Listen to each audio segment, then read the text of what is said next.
are listening to you guys, because I did an interview last week and they were talking about you guys and picking the 11 and picking the squad. And I said, you know what, I'm just going to mess with them sometimes and say things off the wall just to make them have to think about what else to. I got to react. This is the Park the Bus podcast with Stephen Caldwell, Kevin Kilbane and Luke Wileman. Welcome back to Graham Leggett's for another edition of Park the Bus. And Jesse Marsch, the head coach of Canada, is going to be our special guest this week as he announces his roster for the upcoming international window. Obviously, a great weekend for Jonathan David getting off the mark with Juve, for Tajon Buchanan. A great week for you guys because you got to see Oasis. Great night. And the best. I think, you look pretty good this morning. I think I look better than I feel. Kev is struggling. They've even still got their wristbands on here from Never whatever. taking these off. And I didn't realise till I walked in the studio this morning that I still had them on my wrist. Well, you ran in this morning. Yes, you ran in. It's not the first time Kilbane's You were a little been late, Kevin.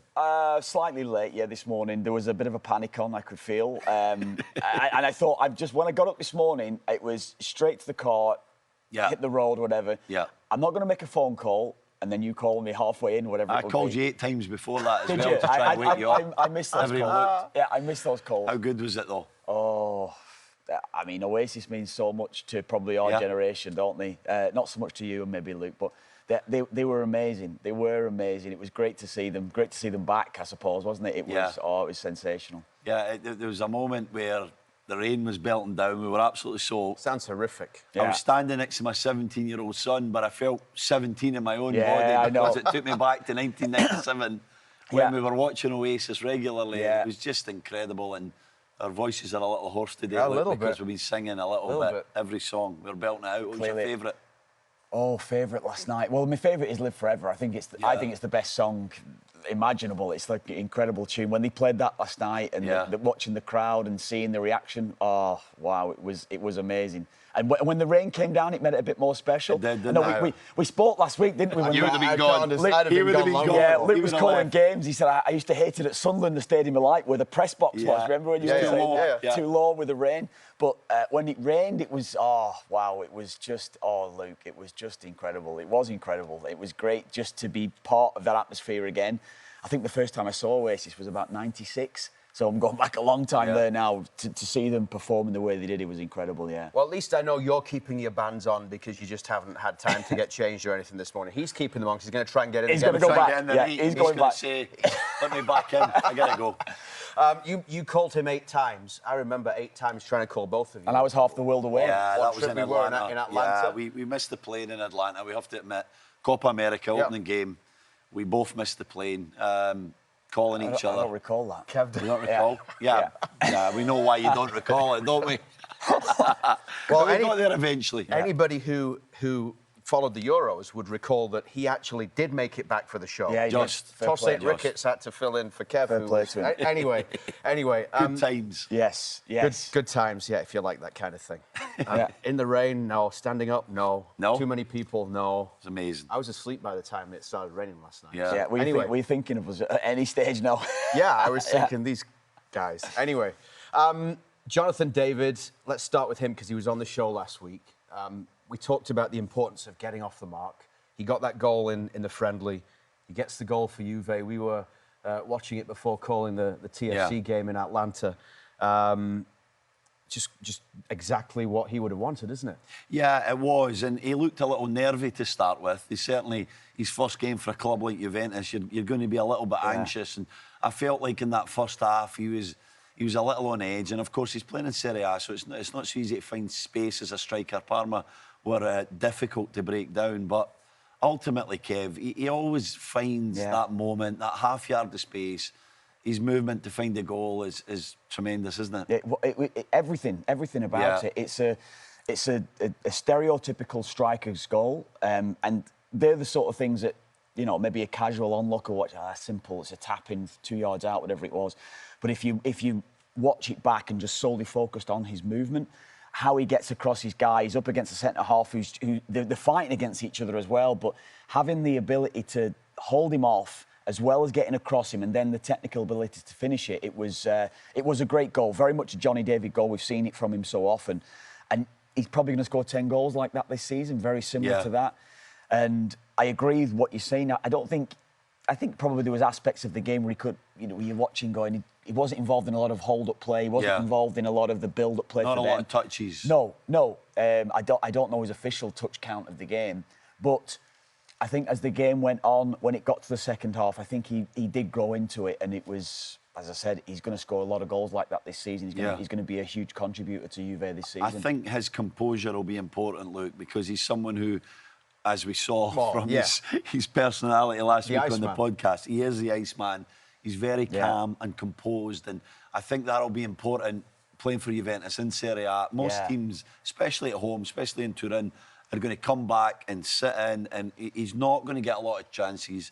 He's not going to get a lot of touches, but it's important that when he does get the chances that he's clinical. And what I liked was the setup with Yildiz as well, because that partnership's vital.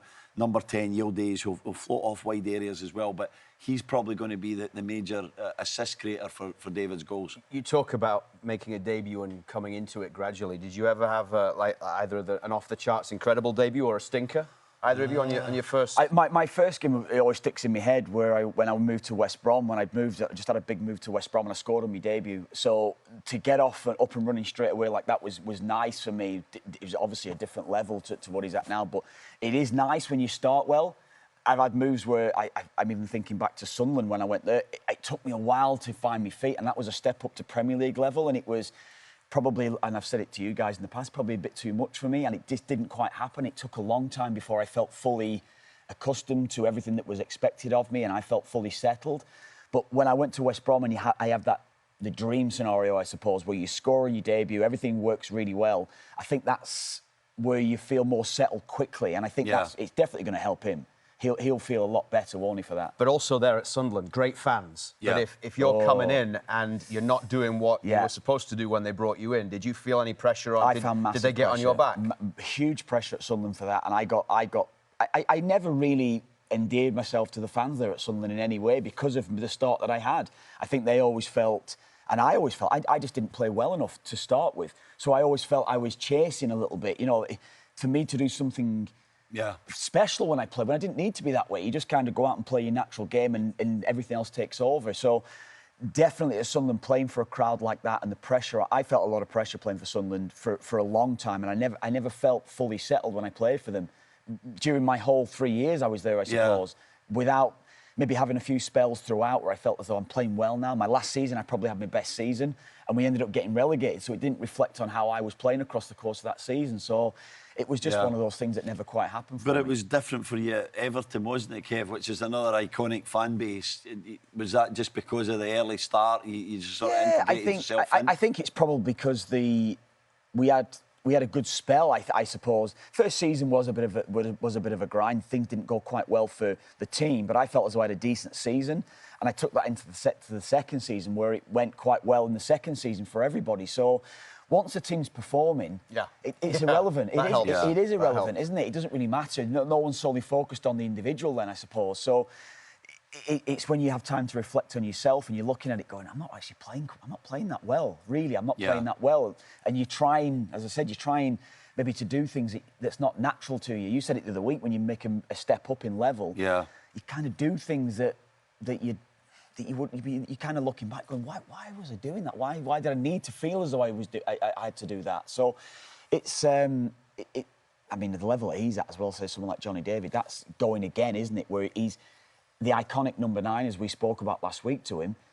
There's huge pressure on him every game to produce, isn't there? And you see how mentally things can change so quickly depending on your club situation, and not just how the club's doing, but if you're doing well, if you're playing. And we saw that with Tajon Buchanan, who is now flying, and we've seen it for both club and country. And to score a hat-trick in La Liga, incredible, is just what a performance from him, and the way he took the best of his goals. Because one was a bit on the keeper, but the best. Doesn't matter, No, but the best goal. That was him at his very best. The first goal, The nutmeg is special, superb, isn't it? wasn't it? Oh, what a goal. And then he got to the position on the byline, and there'll be many watching, he's got to be pulling it back. But he saw it. You could see him. He gets his head up and he looks at the goalkeeper's positioning. I've got to go near post. And he goes high, near post. Great finish, wasn't it? A great goal. What a great goal it was. Special. But when he's 1v1 in that wider area, particularly on the right, I really feel he's more natural on the right. I know he can play on the left, but he's He's more natural on the right, and he's just scintillating when he gets 1v1, and he's positive like that. I think there was a period of his career where maybe he wasn't feeling the rhythm, he wasn't playing as much at Inter Milan, and he was sort of like turning back in the kind of instances instead of attacking full-backs, attacking centre-backs if he comes inside, and going for it. And that goal's all about his positivity. And I think you saw it in the third goal. The third goal, the goalkeeper, you question him. But it's the running off the ball. Good, yeah. The running off the ball, though, because he could have waited, he could have sat back, but he's thinking, I've got a goal on here. I've got to make the overlap run. I've got to get myself in a position to score. So that showed me his third goal. Obviously, he's confident on the day, but that showed me that he's back here. And playing in a position he's probably going to play in for Canada as well, he's got to help. And you've played that position as either a full-back, wing-back, winger. Yeah. Does it make a difference to his mindset, the fact that, you know, sometimes he can play as a right wing-back if he needs to, not really seen him much as a right-back, but you're freed because you're just playing as the winger. Yes, you have some defensive responsibilities, and how many times have we seen those wingers who never track back and just don't bother? He's not that guy. He's not that guy, Yeah. but he doesn't have that responsibility as a right wing-back where he's got to be thinking more about maybe defensively, where he's playing. He's just able to get that. Do what's best. Yeah, it comes Did down a manager to say to you at any time as the winger, just go, just do what's when best? I was younger, that would have been the message to me. It was, and again, it definitely changed. And the higher up you go, you can't be a liability for the team essentially, because my position would have been stay wide, get the ball, beat your guy, crosses, shots, whatever it would be. That is where you see Tajon at his very best, as you say, that he's getting that sort of message. He's never going to slack on the other side. You can see, because he's constantly played in a wing-back position, so he understands what it takes to play at a high level now. You can't be a passenger. If you're a passenger, your teammates are digging you out, your coach is digging you out, you're not going to play. So for him to have that message, that clear message, Luke, I do think that, look, do what you naturally do. He's going to fill back in. He's going to become an extra body for the side defensively.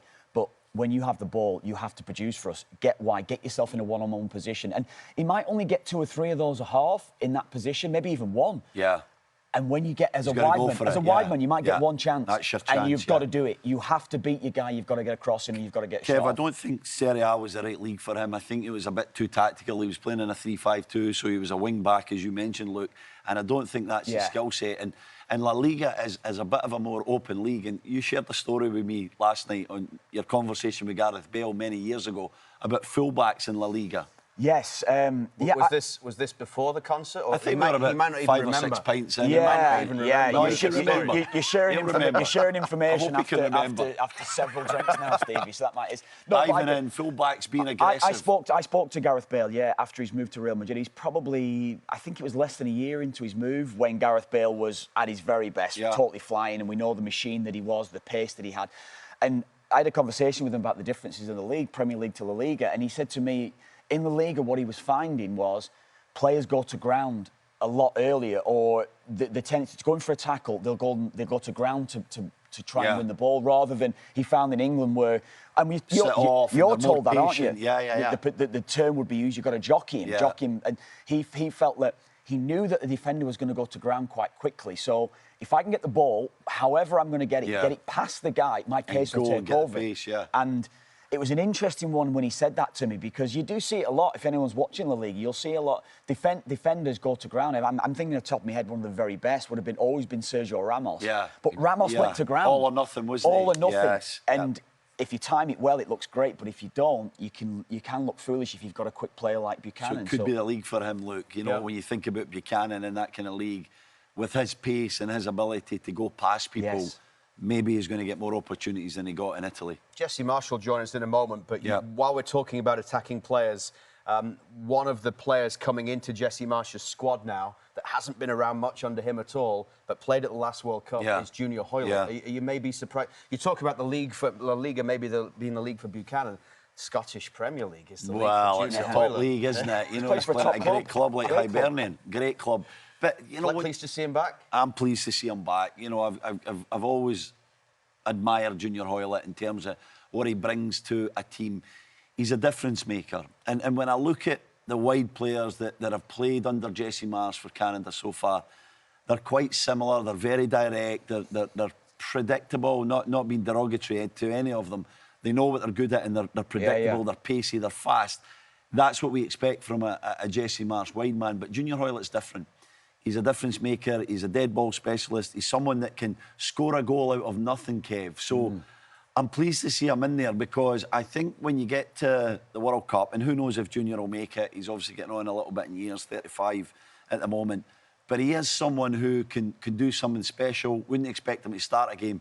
But off the bench, Kev, he's got something, hasn't he? I agree with that, the predictability. And it'll be interesting, we maybe ask Jesse around it a little bit as well. And what happened at the Gold Cup when we were analysing the side, it was very much, we have to play the same way constantly. And when they went down to 10 men in that Guatemala match, it probably was needed that there was a change that had to happen. They had to maybe go for a 4-4-1 when they went down to 10 men to try to soak up a bit more pressure. And they needed someone that's going to hold on to the ball for them. Yes, they're going to have the natural pace, as you say, in wide areas where that's where you have to exploit opposition. When you're down to 10 men, how are you going to play counter-attacking style? So Hoilett, to me, I agree with that. I've always liked him. I met him, first time I met him actually, was, I think it was about 2 or 3 years ago. You guys, I think, were calling a game at BMO. We were all at BMO for a game or whatever it would be. And he looked really lean. He looked to me like he'd lost 20 pounds since I'd seen him on the field. That was maybe going back 10 years or so at this stage. So he's obviously got to the stage, you know yourself, you get over 30, Luke, and certainly as a professional, you have to adapt. You've got to try and be as lean as possible. Your body fat percentage has got to come right down. And he looked to me like he was looking after his body probably better. Yeah. And that's going to take him through. So 35 to me, for him playing next summer is not a problem. The work he did to be in that shape for Qatar was remarkable. And we spoke to him in Qatar. I remember before the first game, we were at the training facility, and he was so focused on being the best he could be in Qatar that he was in great shape. And then I think as he came out of Qatar, he might have, in the back of his mind, thought, well, that's my chance. I played at World Cup. But now he's kept it going, and he's probably looking at it now, well, why not? Why can't I go another 10 months, sneak into Jesse Marsch's squad and be a difference maker? Why not?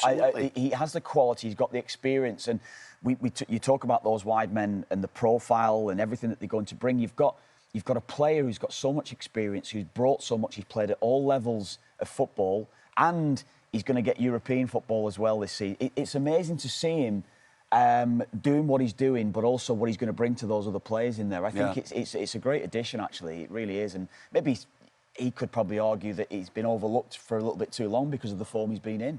Let's hear from Jesse Marsch then. He's going to join us on Park the Bus. Jonathan David last week, Jesse Marsch this week. Getting the guests, aren't we? Big names keep on coming for you guys.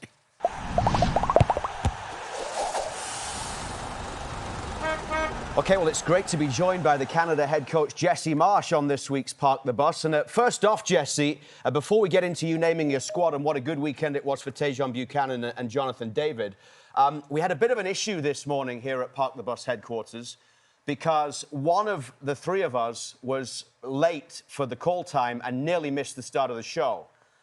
Due to being at the Oasis concert last night and not particularly being bright and vibrant this morning. Unprofessional. I didn't tell him which one it was. Who was it? Who was it? Might have been me. Was it you, Luke? So yes, exactly. Right. So for a start, you might notice a little difference to Kevin's voice this morning, but also as a head coach, presumably it maybe changes from club to national teams, but I'm sure you have a fine structure. So we're looking to create a new fine structure here at Park the Bus. So give us a couple of ideas about, being late. What would it be? What sort of monetary punishment should there be for Kilbane? Is it a suspension? I don't know. Here's what we do. We have, at the beginning of the camp, all of the workers, so the physios, the equipment managers, the team manager, everyone around the team, other than the head coach, they all put their name in a box, and they write a $250 gift for themselves. And if anyone's late, then Kevin has to pick out of the box, and then he has to buy someone from the staff a $250 gift. I like that. I like that too. I like that. Yeah, that's quite nice. But I wasn't late. I wasn't late. So you were late. No. 9:03. All right. Okay. Yeah. All right. Yeah. Hey, look, I was at some clubs in Europe where it was like £1,000 or €1,000. So you guys can decide based on Kevin's salary. Usually, well, it's not a lot that, Jesse. So you wouldn't be getting that sort of money. But the amount of times it happens, we probably would. By the time it gets to Christmas, you could have a full. Escalates. Yeah, that's true. That's true. Okay, so Jesse, let's get into it. What gave you most joy this weekend? Watching Tajon Buchanan or Jonathan David? Well, I mean, certainly Tajon continuing to play at such a high level is such a big bonus for us, no doubt.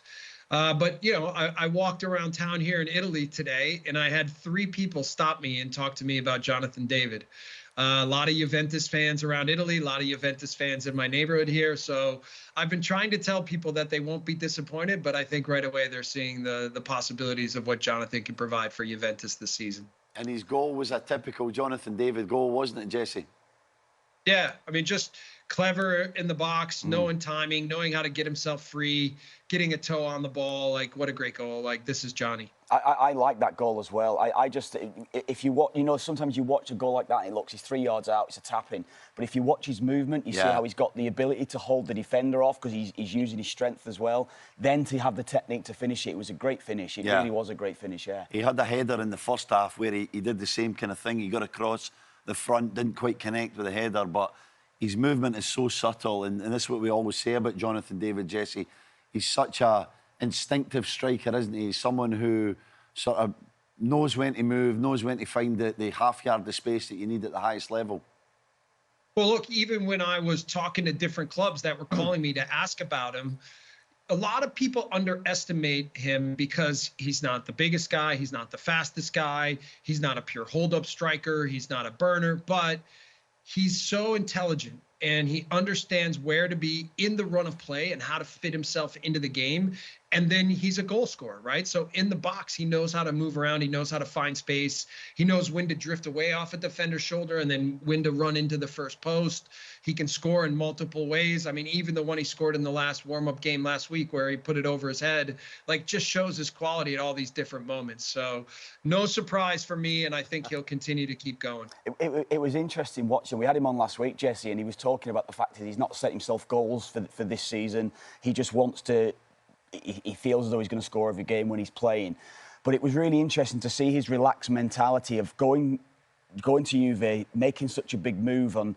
It seems to me like he's almost befitting of that role as a number 9 for Juve because of his relaxed mentality. He seems very suited to playing there. Well, I think, again, he's not a guy who puts a lot of pressure on himself or who stresses out in big situations. Obviously, moving to Juventus, it's a big club, and the expectations are going to be very high for him. But his ability to just stay focused on the things that matter, to not get too high on himself, too low on himself, to just go into work every day, try to get the job done, focus on the things that he needs to do to be at his best.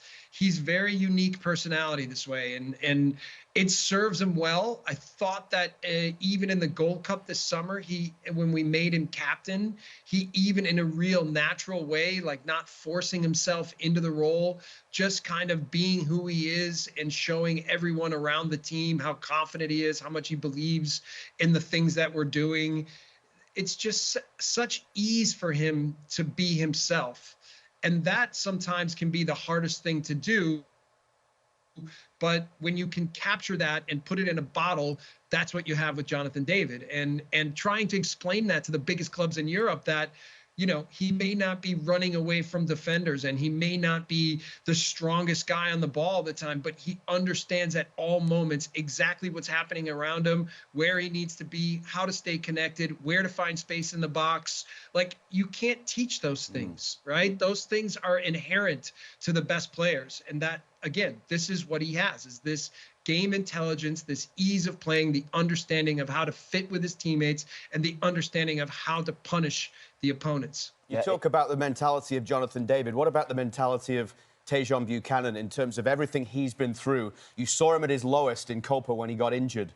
He's had to fight back. It must have been incredibly difficult mentally for Tajon Buchanan over the course of the last year. But here he is 10 months out of a World Cup, scoring a hat-trick in a La Liga game for his new team. How much mentally do you think that now he is just going to kick on here? Yeah, well, he's a quiet guy. You know, he doesn't... for an attacking player, sometimes you have guys that have the kind of flair that he has, that like the ball, that demand certain things, that around the team have a lot to say. Tajon's a quiet guy. You know, he likes to just be around the guys. He likes to be in a team. You know, he can find the game in a lot of different ways. He can play on the right. He can play on the left. He's good at coming underneath. Obviously, you see in the first goal how good he can be in 1v1 situations. And then to finish it top shelf, I think shows some real high quality. So for me and for us, we're certainly really excited, I think, to be at a moment in time where Tajon's very confident. He's found a good home. It's at a really high level. And I think it bodes well for everything leading up to what next summer is going to be for us.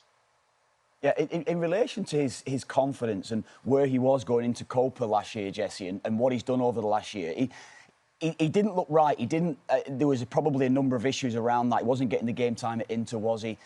And he came in for you, and he didn't look like he was not so much able, but he just wasn't.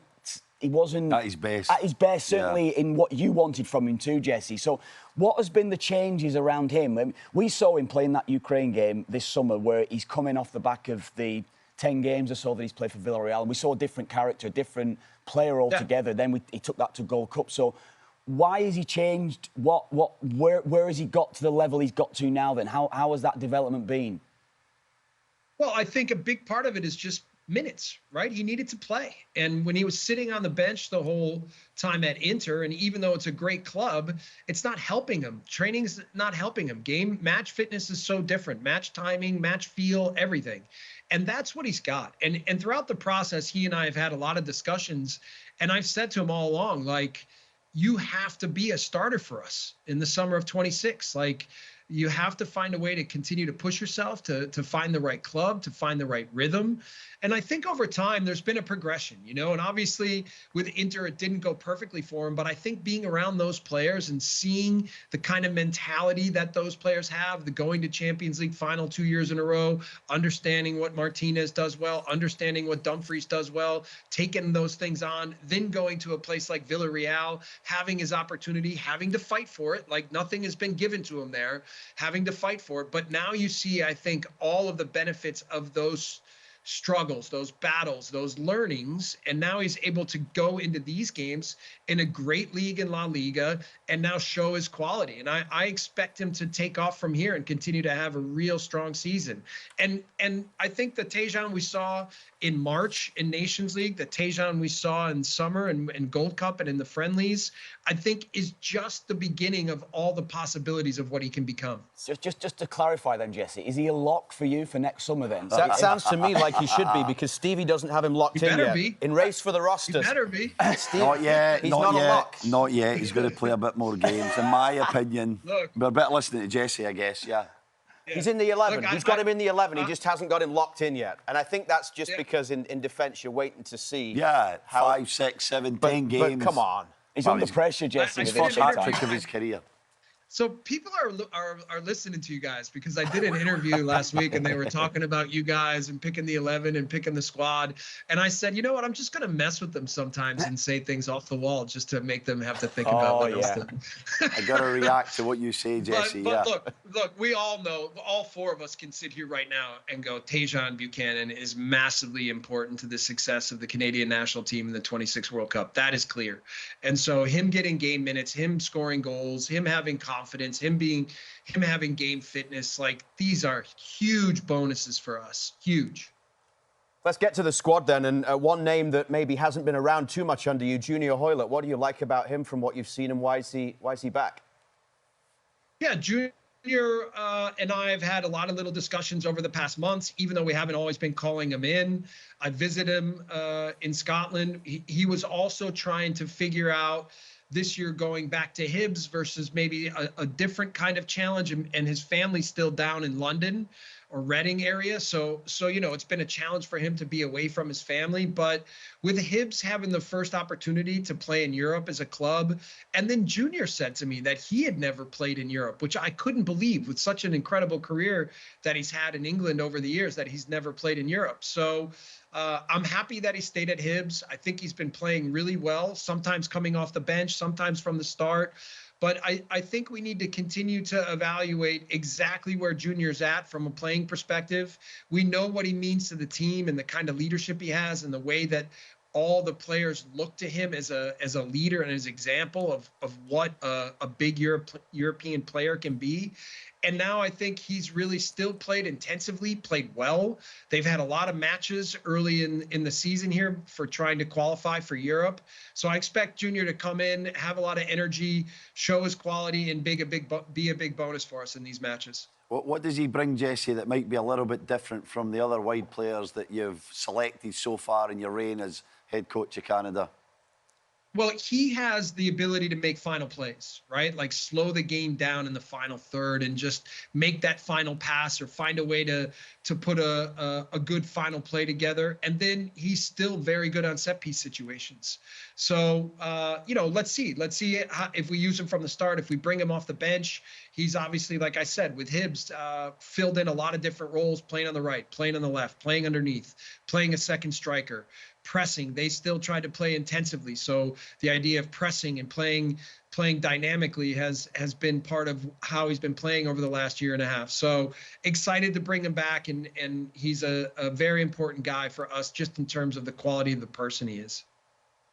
Yeah, I think that sort of experience as well, Jesse, it's going to be interesting for us watching as well as the outsiders looking in a little bit, Jesse, to see what's been learnt from Qatar with the side going into this summer, because it's a huge 6 months for a lot of players. Mentally, I remember when I was preparing for a World Cup, just getting me head round thinking, I've got to be flying at this stage of the season. I want to be. And that was almost the focal point of my mind. And it wasn't so much that the club side went out of it, but I was solely concentrated on how I was going to be fit for that first game. Yeah.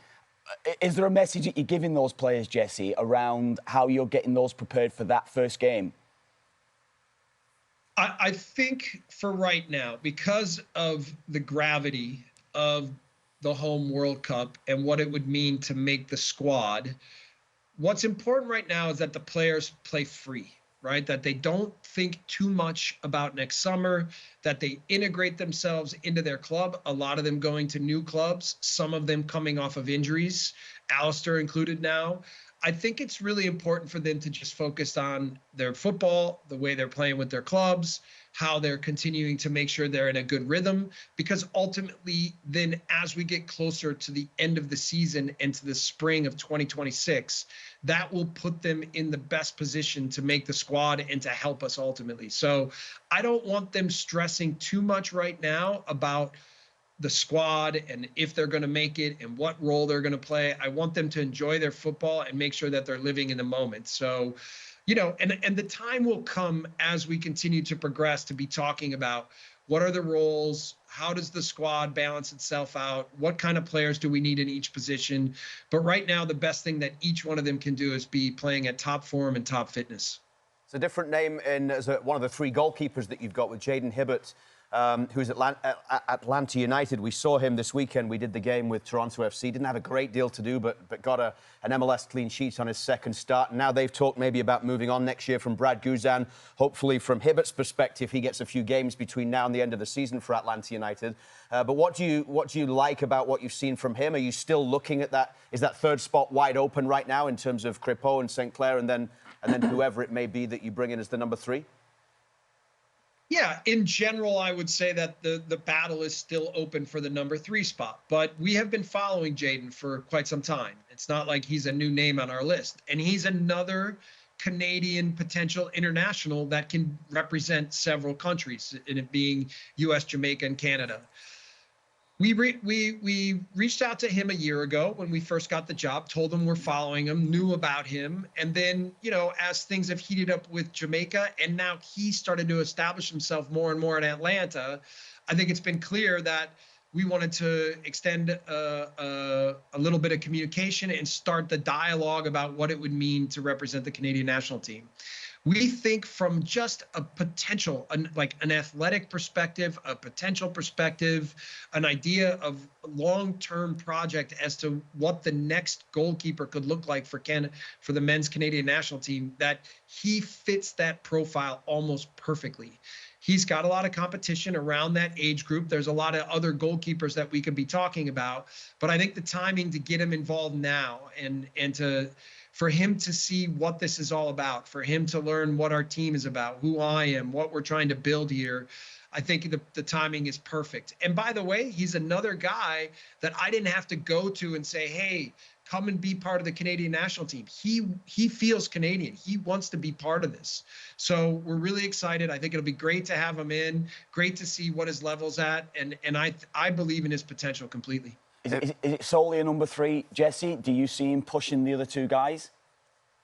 Well, it's a little difficult to say right now. It's a little bit too early, and he's so fresh and young in his overall playing career. But he has big potential, right? Big potential. Maybe in our whole goalkeeping crew, right, of all the different names we put together, his potential might be the highest. So it's exciting that he wants to represent Canada, and it's certainly exciting to get him going in a Canadian national team kit.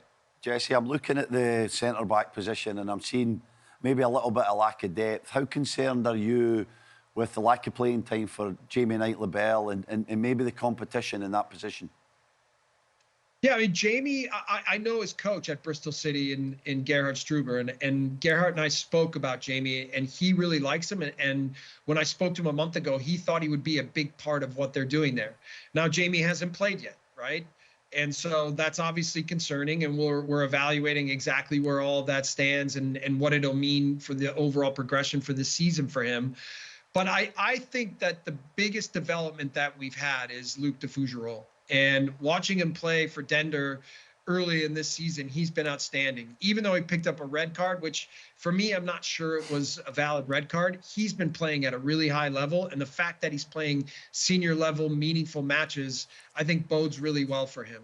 Obviously, we need to get Moyes back. He's incredibly important. And Derek needs to either fight for a spot with Marseille, which I think he can, and I think he can still establish himself, especially with how many games they're going to have this year, or Derek needs to find a place where he's going to play a little bit more. And there's a lot of clubs that are interested in Derek. So I think if you look at where we were a year ago and where we are now, we can still talk about the overall depth of that position, but I feel like we're trending in the right way. And so you look at someone like Saliba, he got his move to Europe. Coney obviously found a home in Sassuolo. Difficult red card at the weekend. But are you seeing that midfield position, assuming Eustáquio is going to be pretty much a lock in that midfield position? Is it open, Schwaner, LAFC? Is it open for discussion in terms of who might partner in the centre of midfield? Yeah, I think, you know, it's become an area of strength for us. I think we have really good options when you start to say, okay, Steph is obviously important there. Ishmael has such high potential. Schwanier has been important. You still have Osario. Saliba continues to establish himself. Nico Segur can play there. You know, so I think we have a lot of options and opportunities for what that could look like. Obviously, for me, Ismail Kone is the wild card. Right? He's the guy that when you look at him and you can say, if he can continue to learn discipline, if he can have tactical concentration over 90 minutes, then with his overall talent and ability to still be creative and break opponents down, if we can get the balance right with him and then someone else in that position, like Steph, who's a great leader and a really good foundation for what we do in the midfield, and complement it with the other guys that we've spoken about, this can be an area of strength for us. And look, then even maybe late matches, we can go to 3-6s, 3-8s. We can even think about starting that way against certain opponents. But there's flexibility there. So that's one of the things I like about that position is we have different profiles that can mean different things for different games. Yeah, how much of a setback then for him personally with that red card? Because Ishmael Kone, I actually thought he did quite well at times when we were watching him at the weekend. He looked comfortable. He looked like he's found a new home. He's going to get game time. So how much of a setback for him personally? Have you spoken to him? Have you had a conversation with him after it? Where do you see him going in the next month or two? No, I saw him last weekend, and we talked about all the things that are going to be important for him. I'm not worried about the red card. Obviously, it was an aggressive tackle. It could have easily gone the other way, but it's a double yellow. They have to sit out a match. But they need him. Right, it's going to be a tough year for Sassuolo, and they're going to need him to be an integral part of their team.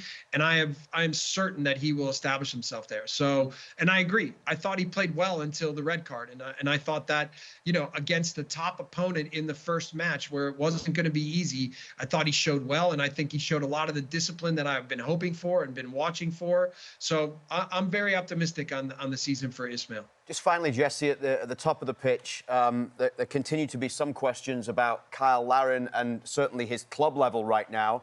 How concerned are you, such a key piece, and you always talk so glowingly about what Kyle Larin brings to this team, not just in goal scoring, but the whole package, someone who's had experience at World Cups, that at this point it seems as if everything's up in the air? Yeah, well, you know, he's clearly in a position where him and the club both have had discussions that it's time to find a new home. And they're working hard. I know his agency is working hard behind the scenes to try to find the right place. I've had a few discussions with coaches and clubs trying to also help Kyle find the right home. And Kyle knows that this is really important, that he needs, like we talked about Tajon, he needs to find playing minutes. He needs to find a place that fits the way that he wants to play. Kyle and I have been very clear and open with each other that he needs to continue to push himself. And even though he's 30, that he's still got a lot of football in him, and playing intensively and playing aggressively and playing physically and dynamically, that all these things are going to be important for him to be successful wherever he goes next, and certainly successful with the idea of what I need him to be for our national team. So, you know, Kyle and I are really, we have a good relationship. We can have very open discussions. So I think he's going to find the right place, and I think he's going to push himself this season and wind up being a big part of what we are next summer. And then the only other factor with him right now in the short term is his wife is expecting a baby next week. So there's a possibility that things happen in a way, somewhere or another, where he has to go back to Canada, be there for his baby to be born with his wife. It'll be his third child. I know he's really excited, another girl. And that may mean that he misses out on some or all of the camp. But in the end, right now, the most important thing for him is finding the right club, getting his season going, finding a way to get his game fitness and his game sharpness so that he can have a really good season and help us next summer. Jesse, would you like to see Tani Oluwaseyi move to Europe, even though it might mean limited minutes or less minutes than he's getting in Minnesota? Yeah, I think, look, this is a big move for him. What a, you know, for him in his career and his story, he's had 2 great seasons at Minnesota. And I think now to be thinking about making a big move to a big league and a big club could be fantastic. And so, you know, there's a few things for him to get it over the line, for it to get finished. But I'm super excited for him. I'm very optimistic. I think that the way he plays and the athleticism that he exhibits every time he plays will fit really well with any team in Europe, and certainly a team that wants to be dynamic in transition. So Tanny's earned this. Right? Like with his performances in club and country, I think he's earned a big move like this, and I'm really excited for him. Thanks, Jesse. Really appreciate your time today and being with us, especially for the insight into the fine system, because I think that's something we really definitely need it. Yeah, I mean, you guys could start talking, if there's problems, you could start talking about making some transfers too. And yeah, Kevin transferred. Yeah, it'd be a better podcast anyway. Not a chance. We can't lose him. He's too important. Actually, just one more before we let you go. You mentioned Alistair Johnston a little bit earlier on, but obviously the blow with the injury for him, maybe Nico Segur now has to come play it right back. Is that probably the solution you're looking at? Makes you a little bit lighter in midfield as well. How do you see that whole situation now with Alistair out for a bit? Yeah, we're obviously disappointed because, again, when you look at our back line, we're not fully at the strength we need to be, and we probably won't be until March. So obviously that's not ideal, but when those guys have been together and when they've been healthy, we've been a really good team. And so in some ways, using this time to establish a few more things with a few others could be good for us. So Nico Segur being one of them. I think Nico was one of the bright spots for Gold Cup. And certainly it's an opportunity for him to continue to push his overall level with the national team and his experiences so that he can be a guy that we can absolutely count on. And we can play him at right back, at the 6th position, at right midfield. Like, we could play him even, I think, on the left side at left back. So there's a lot of flexibility, and the more experience he gets, I think that'll still be really important for us next summer. I want to just ask him quickly, though. I know where he's probably going to be his best position be. But, Jesse, we haven't spoken to you since Gold Cup. How do you reflect on the summer that you had? Is there anything that you would have changed after Guatemala? What's your thought process on that going forward? Yeah, in general, it was a huge disappointment. And we were all, I think, disappointed in the end result. And look, I was playing a little bit with the striker position and trying to help different guys establish a little bit with the back line. We had Derek picked up a little bit of an injury.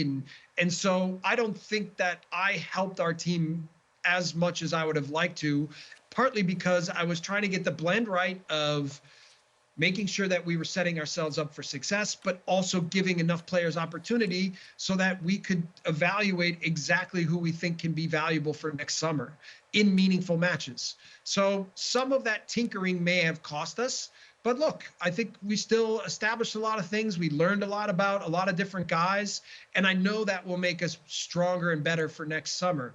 And ultimately, if you look at the time we've had when we've had the opportunity to play at home, since I've been here, in general, the Canadian national team over the last 4 years has been really strong at home. And if you look at the matches that we've played at home since I've been here, man, we've been darn good. And so I think we're going to really look to build on that more and make sure with all these home games and thinking about what the group phase and knockout phase can look like when we play these home matches in the World Cup. I think we've really got to continue to build on that momentum and make sure that our performances are at the highest level for next summer. Jesse, you talked earlier about 3 6s and 3 8s. Sorry, we said we would finish this. I know. Luke wants to guys make keep videos, telling sorry. me I'm done. We got more stoppage time here than the Whitecaps game at the weekend, which just keeps going till the dodgy penalty. No, I want to ask you quickly, because you talked about 3 6s and 3 8s, and I want to ask you, you've always been a kind of 4-4-2 man. Is there a thought in your mind that you might go to a 4-3-3 and that could be a formation that you would use at the World Cup? Well, I would argue that the way we play is very flexible, that sometimes it looks 4-2-2-2 against the ball. Sometimes it looks 4-2-3-1. Sometimes it looks 4-3-3.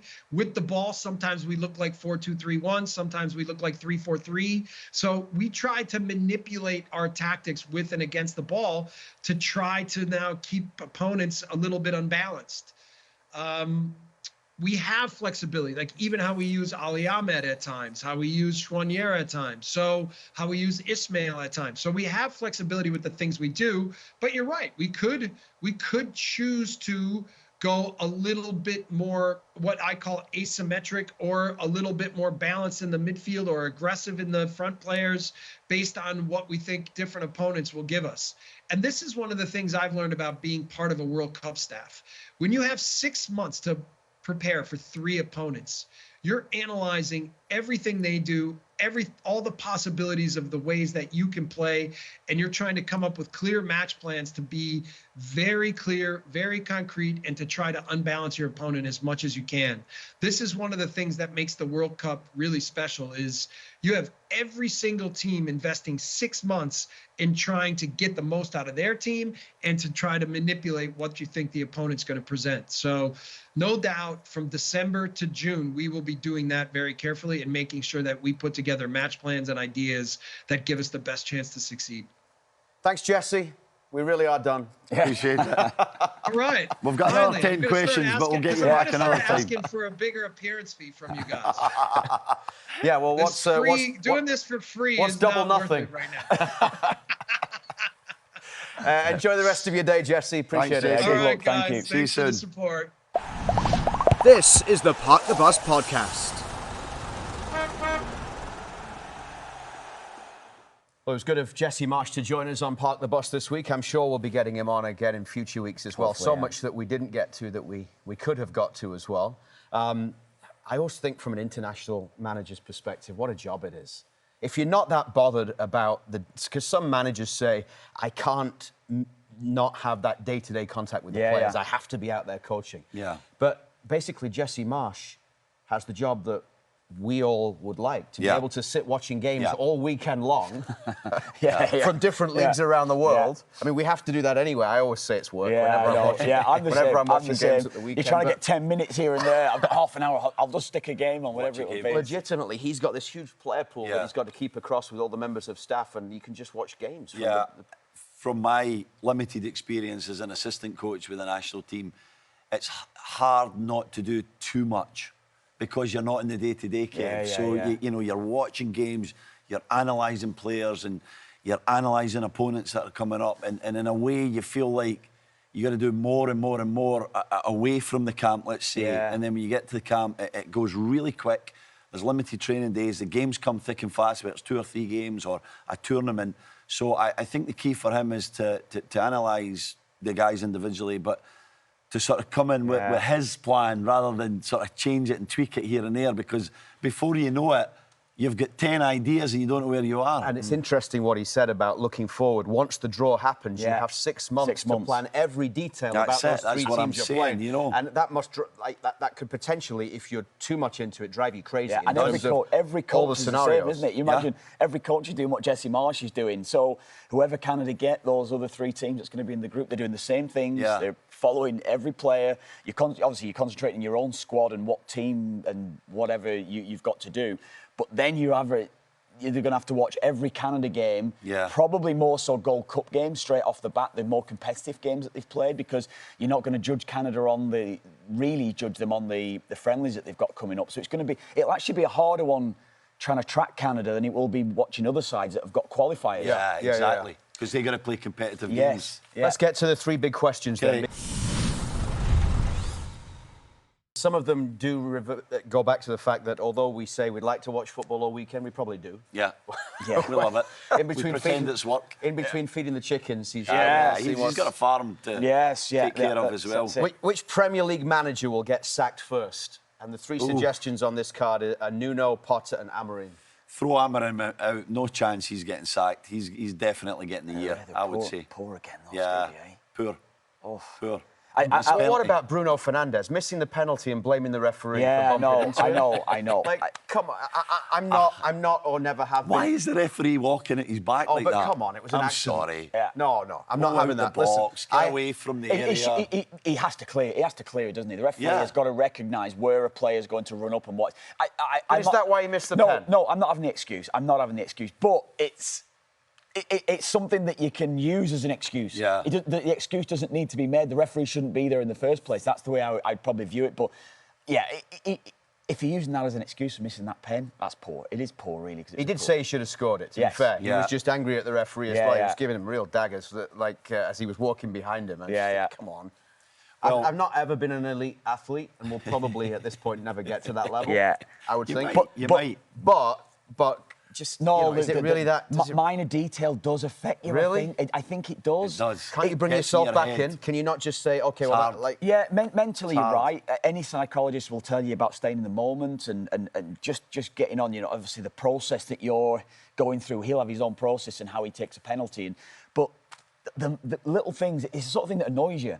And it would be. I just don't know why the ref was walking in that area. Okay. He should have cleared the box. I'm not going to win this one. In answer to your question, though, on that, watching West Ham... Potter. Potter's in biggest trouble. Yeah, Nuno wants to get sacked. Well, no, he seems now to be backtracking. The fact that, maybe he shouldn't have said what he said. I don't know. But Potter, West Ham looked awful on Friday against Chelsea. All over the place. And when you said the Sunderland game. You watched the Sunderland game the week before, didn't you? They were okay in the first half, really poor in the second half. Terrible at their home stadium against Chelsea on Friday. When you have a home defeat like that resonates more, doesn't it? And the camera was going on him, and he looked like a worried man. He never had any answers. He wasn't in the front of his technical area shouting instructions. He just looked like confused. And when the manager has that kind of look, you worry. Yeah. And it never looks good when you have the manager with the bubbles coming up behind the background. So, it's a great atmosphere in terms of, I know London Stadium, it's got its issues, but the bubbles is iconic. Yeah. Right, but then whenever you see the manager looking worried with bubbles, it's just not I'll say if Potter doesn't win this weekend, he's fired. Do you think? Yes. So early? Yes. Not even 5 games in? No. Ooh, wow. Shame that this is just Premier League managers, because otherwise I would vote for Ruben Sayers, who has Sheffield United bottom of the table. Yeah, you're not happy with him, are you? In the Championship. 92 points. Sheffield, as we said to us last week. We're going about that. 92 points last year. You get to Wembley. You just miss out at Wembley. Yeah. You fire the manager, the iconic best manager the club's ever had. Yeah. And now you're bottom of the league with 3 straight defeats now to the Carabao Cup. But that's just my personal. Anyway, that's a fan's opinion, that, Kevin. I cannot. My blood pressure. Anyway, this is a question, by the way, that is for all those good Everton fans out there. Yeah. I love the stadium. It looks incredible. Incredible. How steep are these stands? Steep stands, incredible. Oh, my gosh. This is a question, though, that is it's not been written by me, okay? Yeah. Is Hill Dickinson Stadium the worst name in the Premier League? Is that really say that? Yes, that's the question. Well, it's a sponsor, isn't it? So you've just got. And I would say I don't care because I would give the name sponsor to whoever pays the most. Yes. I don't care. I genuinely. Name. No, I'm not going on that. No. It's the Toffees, isn't it? It doesn't matter. It's irrelevant. Don't even call it It's that. irrelevant. So let's get into the stadium then, because I remember countless times going to Goodison Park. Yeah, And the the incredible atmosphere, the Tunnel. Z cars, the small tunnel, wow, yeah. the press box that actually was so small. You probably worked there as well. did, And yeah, they I had did. the folding tables. That Yeah. Once you were in, Cramped. there was one row, right? So there's 2 rows, but 20 people, one entrance. And everybody has their equipment out. So you have to, if you're in the far corner, you have to walk in first. Right. And then there's no way you're getting out till the end of the game. Like you are stuck because there's everybody else doing their job. And so if you need the washroom, Gotta hold real- that in. real You're very trouble. precious, Luke. You're very Right? precious. I do like my space. You're and getting paid to my go and comforts. watch like I a know. game. It was tight. He's but getting used to MetLife and Mercedes-Benz Yeah, I know, Stadium yeah. and all these big NFL stadiums, Buffets. you know? It was, by the way, buffets. Emirates was incredible. Yeah. The Arsenal buffet, around 3 sides of the press room. it was. Yeah, it was. It was Yeah, good, it right? was very good, yeah. But Chelsea okay, as well. so it was old. It had its charm. My biggest concern with these new stadiums is that it's not going to feel anything like home, like West Ham fans still say with the Olympic Stadium all these years after leaving Upton Park, which was crumbling but iconic. Yes. Goodison was the same.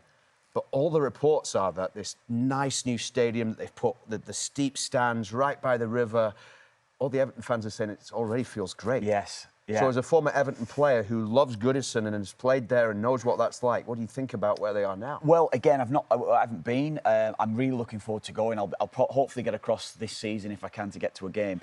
But watching it and listening to the atmosphere on TV the weekend, the first game obviously against Brighton, it made it special that they won the game as well, and the atmosphere sounded unbelievable. So I agree with you. You know, been to a lot of the Premier League new grounds over the last 15 years, been at Spurs, Arsenal. I love White Hart Lane. White Hart Lane was probably my favourite That was steep ground. as well, wasn't it, Kev? And to go to the new place, I think they struggled. Tottenham have struggled at home, haven't they? They've not had that real feeling that they had maybe at the old White Hart Lane. Arsenal was probably the same when they moved to the Emirates. So I think they've got a special home. Obviously, there's a lot of thought that's gone into it in the design of the building and how they're going to create an atmosphere. As you say, steep stands is supposedly going to help that.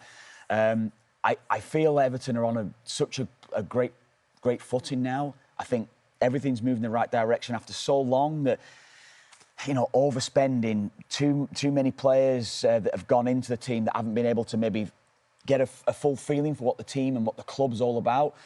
I think David Moyes going back in helped them. I think the players that they've signed across the summer, getting Grealish in and seeing his debut or his home debut and what he's done, didn't he? He did look great. Everything's. I don't want to get too over optimistic right now or go over the top, but everything for Everton right now is in a good place, and I feel as though Everton could go and do something special this season. A crazy start, and Jai scored the last goal at Goodison, and the first goal at, I'm not even going to say the name, the new stadium. Going back to Goodison though, Goodison. Hill Dickinson? Yeah, I'm not no, gonna I said like White Hart Lane was great, and when I played for other teams and I went to some of these grounds, whether it was White Hart Lane, when I went to Goodison, maybe when I was a Sunderland player, they were special grounds to play at. The old grounds, the historical clubs, like even like someone like Bramall Lane and all these sort of grounds, they were so great to play at. And when they moved from them, you can say that the team or the club is going to lose something. So I think it is important that Everton start well and get going at that stadium with wins, most importantly, that's going to create something that, as you say, it's just a legacy that we're winning games now. This is our home, and you have to get that quickly, I used to love Highbury. That was an incredible old Yes. stadium. But Yeah. I mean, my highlight of the weekend was seeing Eze come out of the tunnel at the Emirates, having been released as an Arsenal Academy kid, aged 13. There's a clip of him talking about all these places that released him or wouldn't give him a trial. And then he comes out and he just looks around and you just see him start smiling. As if this is it, I finally made it. And the fact he called Arteta on Wednesday to see if he could push for the move because otherwise he was going to go to Spurs. That's just a great story. And when I was at 2 years ago, opening day, Sheffield United, Crystal Palace in the Premier League, there was one Palace player stopped to take a picture with my eldest boy. And it was Eze. Everybody else walked straight past. So I've always had a bit of a soft spot for Eze I would there. say as well, we're probably going to give a few other leagues a bit of credit here, but we all watched Juve at the weekend. I've been to Juventus' new stadium. I actually never went to the old stadium. That was a transition for a huge club like Juve, going from the old stadium, and they had a purpose-built soccer stadium, wasn't it, that went down. They reduced the capacity, and the atmosphere in that ground is amazing. Amazing. I was there famously for the Ronaldo overhead kick when when he was playing for Real Madrid. Atmosphere was unbelievable that night, and to see that moment as well was very special, to be in the ground that night as well. Last one on 3 big questions then before we wrap up this week. How many goals will Thomas Muller score this season in MLS? And I suppose the answer is, well, it depends how much stoppage time they play at the end of each game to be able to give him a penalty. Give him the softest of penalties. I know. Are we going to go back on referees this week? No. Again, How many goals will he score? Not go back on referees. Well, I'll talk about referees in a second then as well. How many goals till the end of the season? I think he'll score 6. You got 7 or 8 games and are you including playoffs? No, I think he'll score. Include the playoffs. How far are they going to get? And all right, 7. I'll go 7. 3. 3? Oh, you're going. Come on. Yeah. He didn't have his best game at the weekend. He didn't. He struggled. It's a difficult league to join, and he struggled to find space. Though. He's going to be do you remember pinpointed as the danger man, isn't he? The second header he had a header in the one header, and the second header. Yeah, he should have scored the second. Should have scored. Yeah.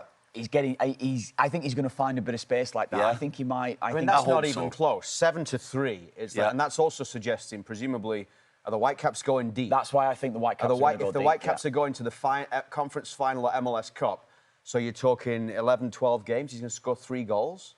I think so. I think he's going to struggle a little bit. It's not easy to come over midway through. He wouldn't have taken the penalty. Brian White was on the pitch at the weekend. Exactly. Weekend. And that's what else I'm So he's not going to be on pens. I think he's going to get a bit of space. I think. Okay, I hope so. Yeah. I mean, his impact was amazing.